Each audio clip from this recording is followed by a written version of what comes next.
தெரிந்து கொள்ளப்பட்டவர்கள் யார்? இந்த செய்தியை சாதாரணமாக கடந்து போகாதீங்க ப்ளீஸ்.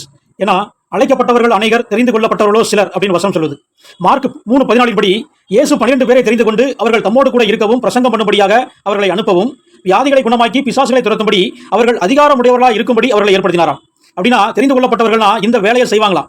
அதாவது தம்மோடு கூட இருக்கும்படியாகனா அவருடைய உபதேசத்தில் நிலைத்திருப்பாங்களாம். மத்தேயு, மார்க்கு, லூக்கா, யோவான்ல இயேசு கிறிஸ்து சொன்ன அந்த வசனத்தின்படி உபதேசத்தின்படி நிலைத்திருப்பாங்களாம். ரெண்டாவது புறப்பட்டு போய் இயேசுனா யாரு அப்படிங்கிற சத்தியத்தை சுவிசேஷத்தை அறிவிப்பாங்களாம். அதோடு மட்டும் இல்லாம வியாதியை குணமாக்கி பிசாசுகளை துரத்துவாங்களாம். இப்படிப்பட்டவர்கள் தான் தெரிந்து கொள்ளப்பட்டவர்கள் அப்படின்னு வசனம் சொல்லுது.